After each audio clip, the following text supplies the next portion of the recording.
All right, and we first start with, again, as I said, yesterday's game. The game that sparked all the conversation, the game that has led to a whole bunch of articles, and a game that has led to, honestly, less crazy talk than I expected when it came to the media. Okay, so you all, let's set the scene. Do you all remember yesterday? I said the WNBA needs to get a handle on officiating before something bigger happens. Well, something bigger happened yesterday, and it happened in Indiana. Guys, let's set the scene real quick. This was a game that had implications when it came to the Commissioner's Cup.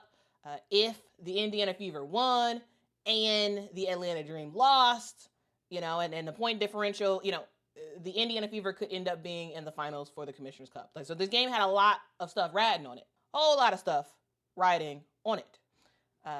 And this game also had just enough bad blood to boil over. The Indiana Fever and the Connecticut Sun got into it multiple times yesterday.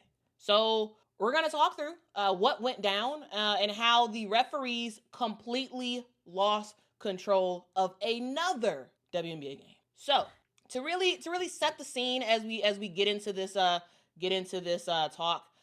let's really set the scene. And also, guys, please be respectful in the comments. Please be respectful. I understand that you all may have certain opinions and certain feelings and whatnot, but let's not call people out of their names. Let's not crash out to the craziest extent. Like, please be sane about this stuff, okay? All right.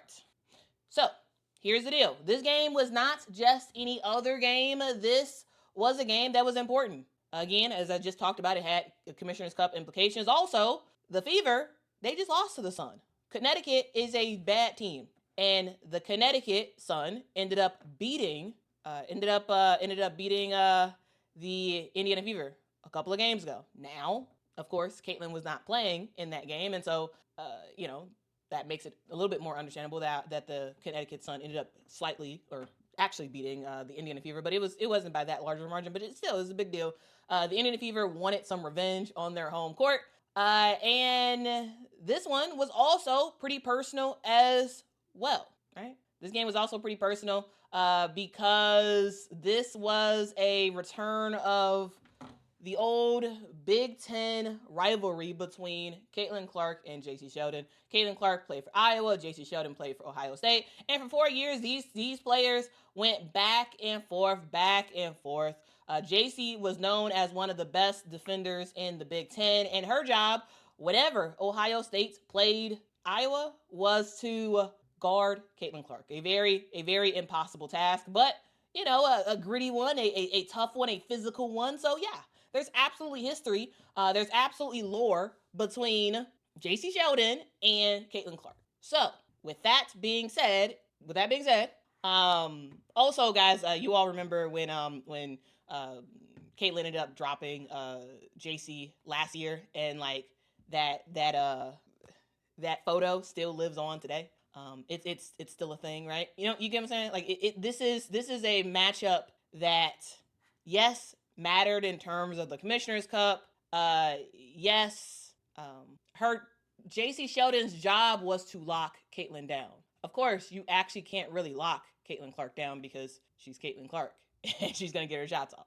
So it was J.C. Sheldon's job to lock her down in college. It absolutely was. And as you saw in the Iowa versus Ohio State games, it didn't quite happen.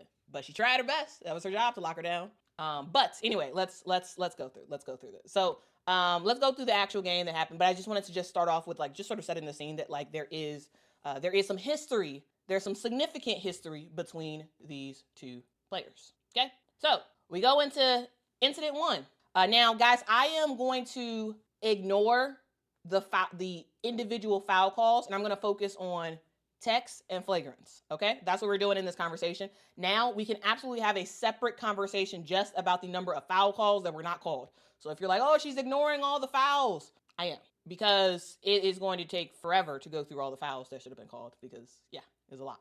Anyway, the first incident I want to talk about, it came up sort of early in the second quarter, we were seeing a physical game to start the game in that first quarter. But in that second quarter, we ended up seeing the first incident happen. Now, this happened sort of with like a minute into the second quarter. And, you know, JC Sheldon is playing defense. She's doing what she usually does, being physical. She is swiping at the ball, trying to frustrate Caitlin. Caitlin has the basketball. You know, Caitlin is for her part using that push off that she does quite often, right? So both players are fouling each other. Neither gets a foul call. Fine, you know, whatever. Caitlin ends up passing the basketball. Ball ends up going to Damaris Dantas. Dantas falls down. There's a scramble for the ball. It's a loose jump ball is what the refs call, and dead ball. Okay, dead ball. And at that time, you see both Caitlin and JC go to the ref, basically being like, "Hey," JC's basically like, "Hey, don't you see Caitlin pushing off?" And Caitlin is basically like, "Hey, don't you see her fouling me? Don't you see her fouling me?"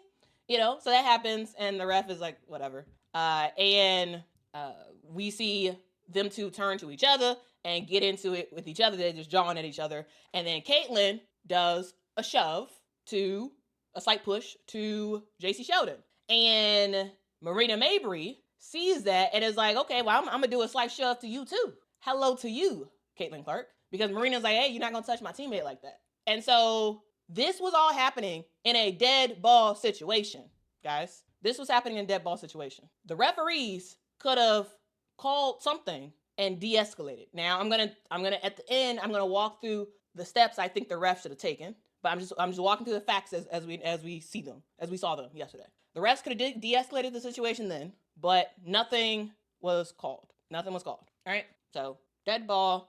Caitlin, slight push to JC. Marina Mabry sees that, slight push to Caitlin. Referees, they blow their whistle, but nothing was actually called. Game moves on. Game moves on. Okay, now we fast forward. Now we fast forward to incident 2. Caitlin Clark is once again being defended by JC Sheldon, and JC Sheldon ends up swiping, getting Caitlin in the eye, poking her in the eye, which that hurts. That is not good. I'm sure no one likes to get poked in the eye. Okay, so that happens. After the eye poke, we do see JC walk into Caitlin, and that is what in my opinion sort of triggered Caitlin to end up pushing her. So that is something as well to kind of note. Okay, she pushes JC Sheldon, and we see Marina Mabry again, and it's happening in the third quarter. Marina Mabry is like, hey, don't touch my teammate. She saw Caitlin push JC, and Marina Mabry just boom knocks down Caitlin Clark. And also, guys, a thing to note is this also happened during the dead ball period. So like basically after the eye poke happened, the referees call a foul because of course that's a foul that ultimately does get upgraded. But like that's a foul. Clearly that's a foul.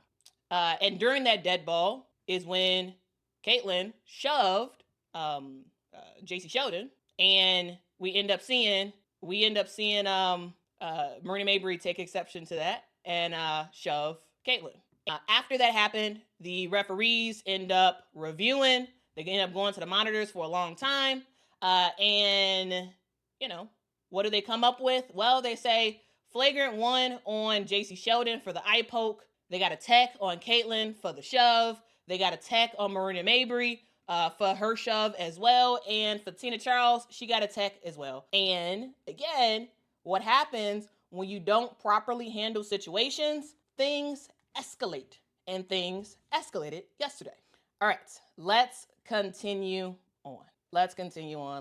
Also, guys, if y'all could, please do me a huge favor and hit that like button. Please do me a huge favor and hit that like button. We got about 1,000 people in the chat. Thank y'all so much for rocking with me. If y'all could, hit that like button as we go through the rest of this game. Okay? Let's go through the rest of this game. All right, let's continue on. So there was an opportunity for the refs to do more in this situation, but this is what they call. All right, this is what they call. Now, in a couple minutes, I will tell you exactly what I would have called in this situation because I don't agree with how the refs handled this. I think they could have nipped this whole thing in the bud, and what happened in the fourth quarter would never have happened if this would have got fixed at this moment, but it did not. Okay, let's continue on, guys. We fast forward to what I am calling incident 2.5. What I'm calling incident 2.5 is we're in the, I believe we're in the fourth quarter. We're halfway through the fourth quarter. Caitlin knocks down a big time three, big. And then ultimately there's and then Connecticut has the basketball. I believe it's a shot clock violation. Indiana has it, and we see a timeout called by Indiana. So after a little while after, Caitlin knocks down his big time three with JC Sheldon basically right there, and we see timeout called, and so everybody's walking to their bench. Connecticut's walking to their bench. Indiana's walking to their bench. I don't see this in the video because we see the backs of on the main camera that showed, and maybe there's another angle that I just didn't see. It showed both JC Sheldon and Caitlin Clark walking to their bench. Now, I'm not sure if those two were talking to each other. I'm not sure if JC was saying something or Caitlin was saying something, or they both were talking at the same time. I don't know. But what we see is they're both walking to their bench, and all of a sudden, Caitlin whips around and starts jawing at JC Sheldon, right? It's hyping up the crowd. The crowd is getting into it, and it's real fun and all that stuff. She's getting into it. She's excited. She is excited. Okay, and so a staff member, a referee gets in between. JC's looking over her shoulder, talking as she's still walking back to her bench, and then Caitlin starts to run around and clap and get the crowd in it, and it just I'm stating this as a thing just because it happened. Of course, nothing was called, and I don't think anything should have been called on that. It's just a little bit of extraness, I would say. But yeah, that's just a thing. All right, and then we continue on, guys, to the big kahuna, incident 3. All right, incident 3 happens, and everything finally explodes. With about a minute left, I would say, about a minute left, Sophie Cunningham is on defense. She ends up tweaking her ankle, and Indiana has the basketball. It's 5 for Connecticut, 4 for Indiana, as it takes Sophie a little bit of time to get back up and come down the court. But we see Indiana get a turnover. They turn over the basketball.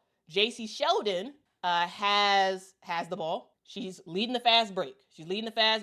For this Connecticut Sun team. Now this game is over. Now at this point we got about a minute, less than a minute left to go. The game is over. It's very easy to see. It's very easy to see that the Fever won, of course. So not you're sure foul her, not, or let her go. It doesn't matter. The game is over, basically. So Sophie Cunningham catches up with JC Sheldon and wraps her hard, knocks her down to the ground. All right, arms kind of around her shoulders, takes JC Sheldon down. It's a hard foul. So of course it's a big deal. And then someone knocks you down hard on a hard foul on a late game play when the game has already been decided. You take exception to that. You get upset about that. So JC gets up. She goes towards Sophie like, hey, what are you doing? What are you doing, Sophie? Like, I'm just going for a layup and you foul me this hard? So Sophie ends up grabbing JC by the back of her hair, and now it's chaos. Now it is chaos. We got players rushing in, trying to break up stuff. They're wrapping each other up of sorts. And chaos is there. Referees try to break it up. Other players try to break it up. It's just a whole big deal. It's a whole big deal. And players get ejected, right? Sophie, JC Lindsay. And the referees go to the monitor and they take a look, they watch, they review, and what do they come up with? Well, players are ejected, players are out. It's over from here for those particular players. Okay.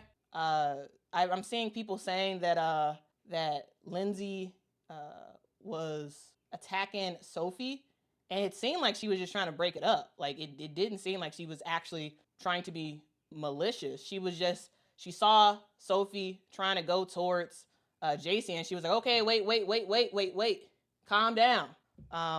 It didn't seem like she was actually trying to attack anybody. It seemed like she was just trying to, like, she saw what was possibly going to happen, and she was just trying to stop it.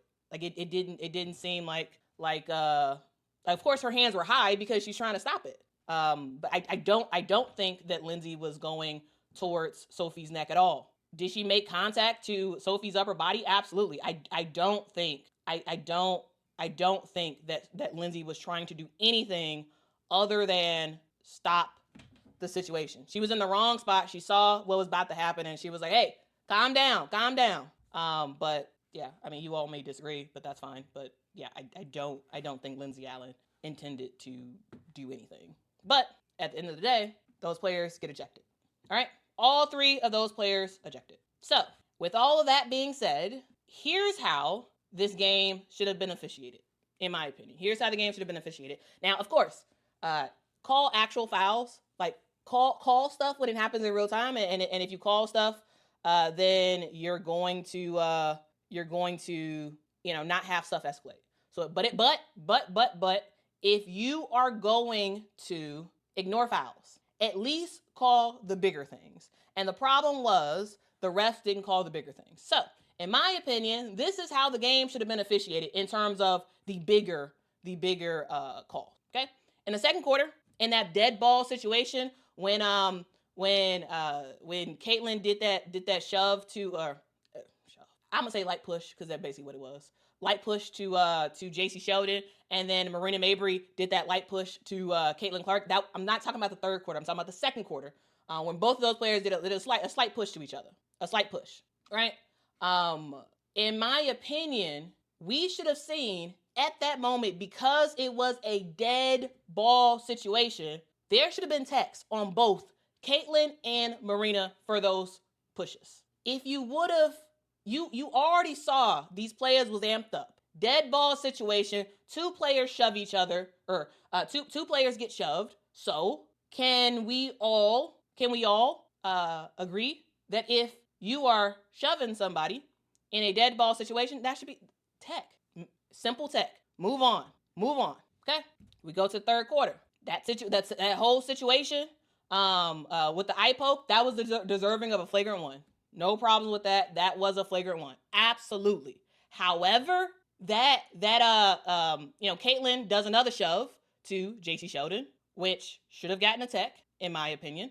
And Marina Mabry should have got an automatic flagrant 2 for that even more excessive shove. Okay?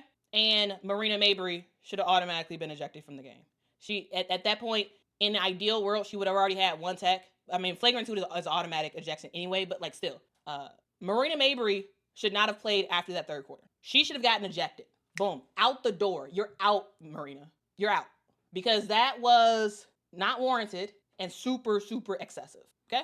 Not warranted at all. Not warranted. So, Marina Mabry would have got the flagrant 2 and ejected.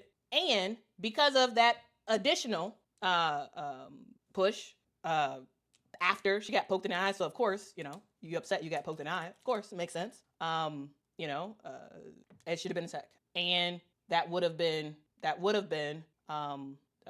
Caitlin's second tech of the game, and she would have been out. Because if you get 2 techs, you're out. Okay? Now, I completely am in full support of that flagrant 1 eye poke, because if you poke somebody in the eye, when you poke somebody in the eye, you're supposed to get a flagrant, in my opinion. Flagrant 1. Okay? If these 2 incidents happen, again, in my opinion, I don't think that Sophie Cunningham situation happens in the fourth quarter. I don't think it happens, because I think part of what it was that Sophie Cunningham was pissed. One, because she just tweaked her ankle. And two, I think it's part of like her trying to play enforcer. Her trying to be like, nah, you've been messing with my teammate the whole game.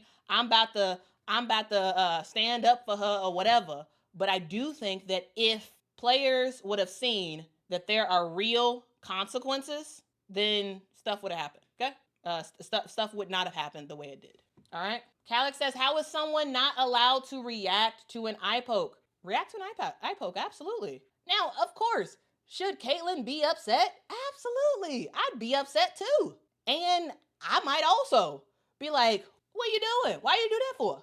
And still, that it's a dead ball situation, you do a push to someone, yeah, in my opinion, that's a tech. I do think that's a tech. I do. Now, was Caitlyn warranted to do that? Yeah, sure.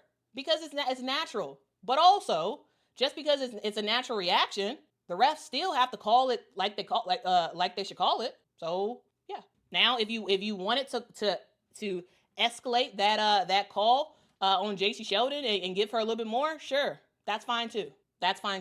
Okay. But anyway, basically, I think the refs should have taken care of it earlier, and this situation would not have happened. So yeah, some of y'all are probably pissed to be like, what? You would give Caitlyn a tech for shoving somebody? Yes, I would. Yes, I would. Because I would say the same thing if it was another player. The thing that you all need to know about me, the thing that some of you all are probably new to this channel, some of y'all probably don't know the way I operate, I call it like I see it every time. If the same exact situation happened and the Chicago Sky it was the Chicago Sky and it was Angel instead of Caitlyn, I would say the same exact thing, guys. I would say the same exact thing. And I would also, at the same time, get people to that would be like, oh, see, I knew you hated the Sky. I knew you did this. I knew it still would have been the same thing. So my point is my point. We saw what we saw. I walked through what we saw earlier, and now I am saying what I think should have happened. Now, some of y'all are going to be pissed because how dare you give Caitlyn a tech for shoving somebody after she got poked in the eye? Well, but she did shove somebody. I think that warrants a tech. I do. If anybody does that, I think it warrants a tech. And that's okay to disagree. But don't be like, oh, it's because she hates Caitlyn, or because she hates the Fever, or because she's a Sky fan. So now any opinion she has cannot be objective at all about any team because she, is super biased or whatever. Here's the deal. She was poked in the eye, and we saw JC Sheldon walk into her. JC Sheldon didn't shove her. She walked into her. Now, if you want to call a tech on that too, sure. I wouldn't be upset with that either. I wouldn't be. Okay? And if the shoe was on the other foot and I said the same thing about the Chicago Sky, I would then have people being like, oh, see, you hate them too. You just can't, you are terrible. So basically, all in all, everyone's upset for the most part. And I'm comfortable with that. Okay? Because here's the deal. What happened yesterday was ridiculous. Also, guys, in that fourth quarter, those ejections, I got no problem with those ejections. Zero problems with those ejections. And what I had on the screen was what, in my opinion, should have happened. Okay? That's what should have happened. And those ejections in the fourth quarter, those were absolutely the way they should have been. Okay? I completely agree with those ejections. All right? But here's the deal. All of this could have been preventable. Could have been prevented. All of it.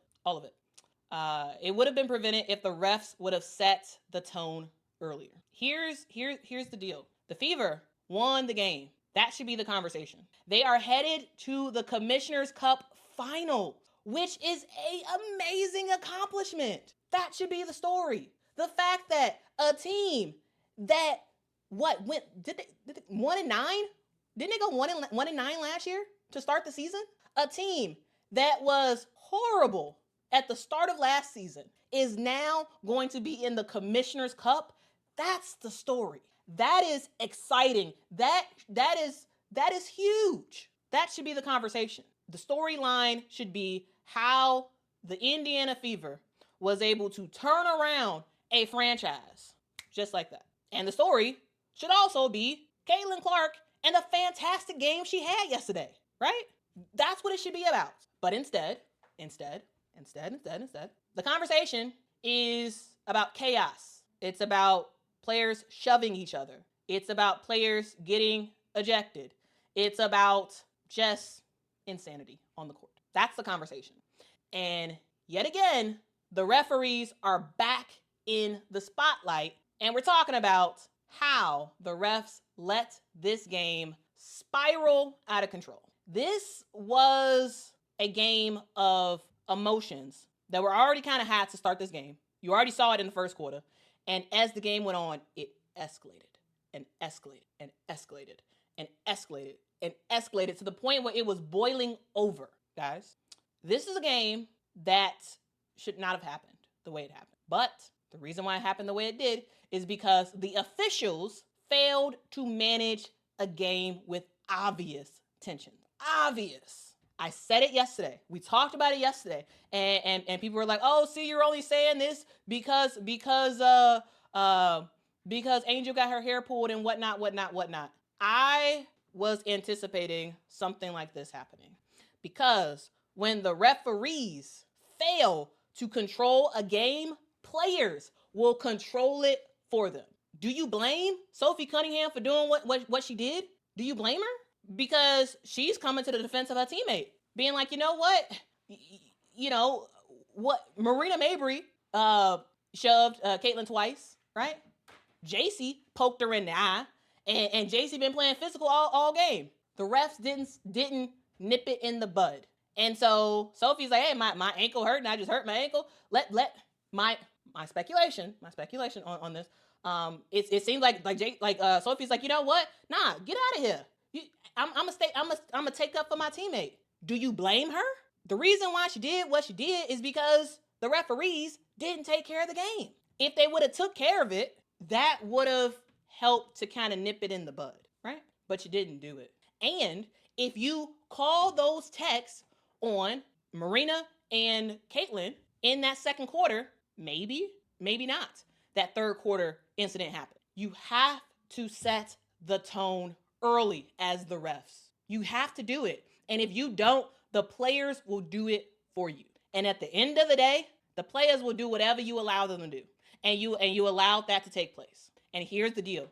The WNBA cannot let this slide. Not again. Not again. You cannot consistently botch opportunities to call the right thing.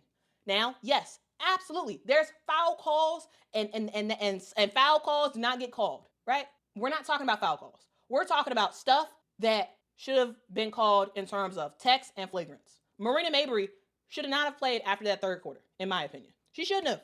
She should have got a flagrant 2 ejection. She should have been out because that was super excessive and unnecessary. Again, nip stuff in the bud. Now we'll see. We'll see what the refs do. We will see. We will see what happens with the WNBA front office. Now we'll see what they actually end up doing because this is ridiculous. You cannot continue to let this slide. You cannot continue to let bad officiating slide. You can't. And if you continue to do that, that will increase the spotlight on the WNBA. And here's the deal. This game did not get as bad as it could have gotten. What you cannot do if you're the WNBA, if you're Kathy Engelbert, if you are whoever the person is, Roy Gobain and all these other people who are in charge, who are like at the top of the referee structure, like you cannot afford to let a game in the future happen like this, because if it does happen again, it very well could turn into a brawl. It very well could. This could have been way, way, way worse than it was. Way worse. And if you don't do your job, front office of the WNBA, if you don't do your job, referees, I understand you don't get paid a ton of money. I understand. But you got to do your job. You have or don't be in the job. One or the other. Because these players are going to do what they do. Marina Mabry is going to do what you allow her to do on the court. Sophie Cunningham is going to do what you allow her to do on the court. JC Sheldon will do what you allow her to do on the court. Caitlin Clark will do what you allow her to do. They all will do what you allow. So if you don't control it, they will control it for themselves. And you don't want players to control it for themselves because you cannot control what the players end up doing. You can't control that. You can't, guys. You can't. I'm just saying, like, this is not where the WNBA needs to be. This is not a good look for the league. This is terrible, actually.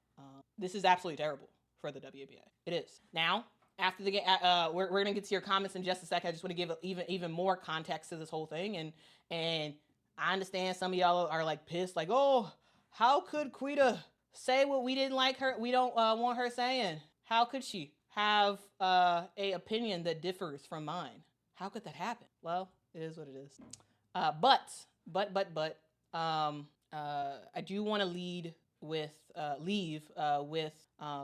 the pool report after the game. So after the game, the WNBA media have an opportunity to ask questions to they have an opportunity to ask questions to the referees, and I want to walk through what was said. All right.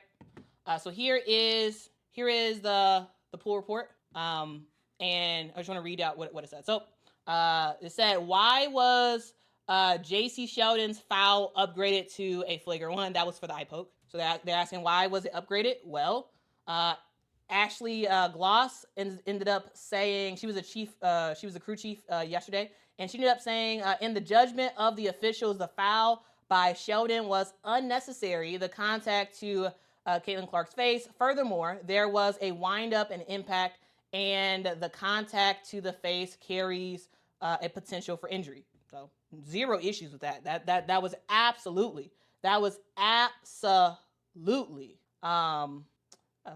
flagrant 1 in my opinion. So good call by the refs. Absolutely. Okay.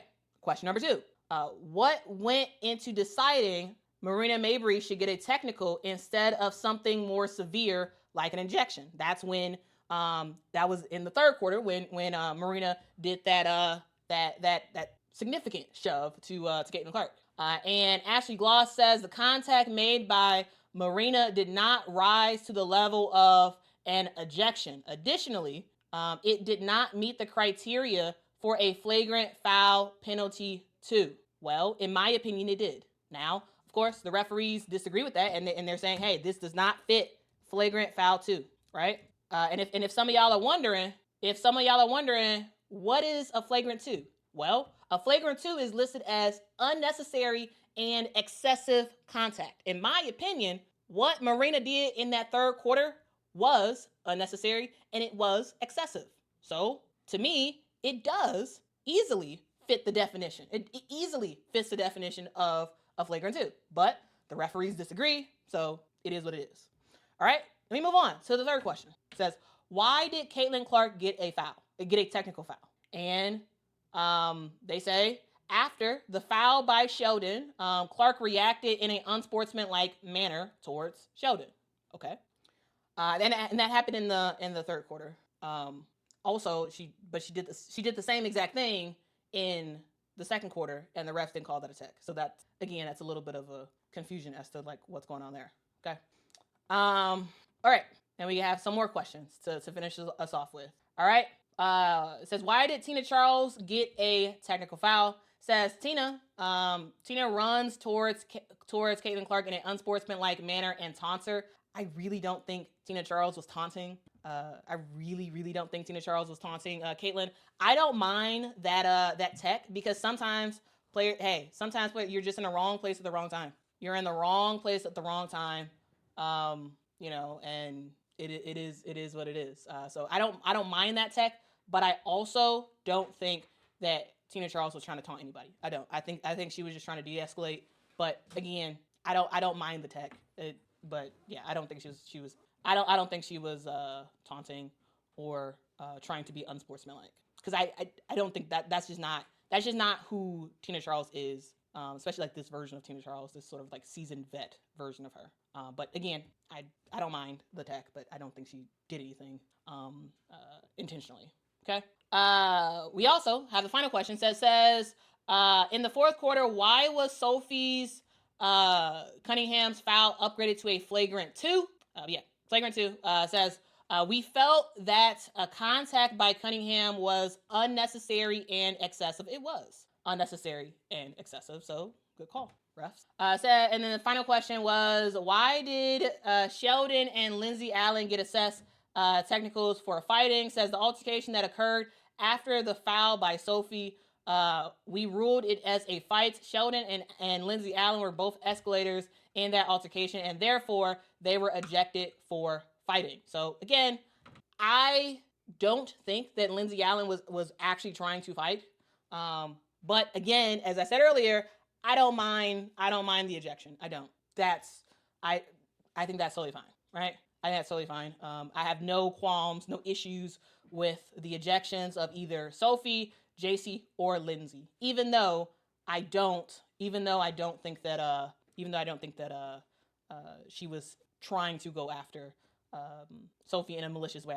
I really do think she was just trying to de-escalate the whole situation. But that's what the rest have to say. So with that being said, what do you all have to say? I'm curious to hear your thoughts. Please be respectful in the comments. Please be respectful. I'm very curious. What do you all think about this whole thing? Julia, thank you so much for the super chat. Says, loving the new setup. Quita, keep it up. Thank you.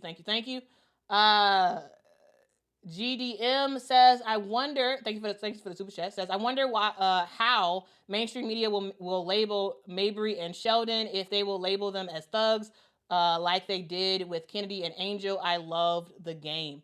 Yeah, I mean, I haven't seen any of that language. And I will say, like, yes, the altercation happened and it was very unfortunate. However, I do think that the media did a better job than what they've done in the past with the rhetoric that they've used in talking about this situation. I don't know if you all noticed that too. There was it wasn't as bad as, like, in terms of, like, some of the adjectives and stuff that people were saying and using for this game. It wasn't as bad as I thought it was going to be after I heard what happened. Clamp, thanks so much for the super chat, says, Sophie, Matt Barnes, Cunningham.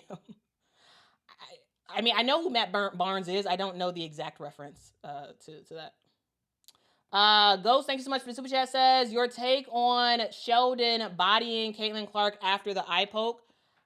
I mean, yeah, she walked into her, and I think it was probably like a intimidation thing. Like, okay, yeah, I got you, maybe, in a way. Like, that could have been what that was meaning. And here's the deal.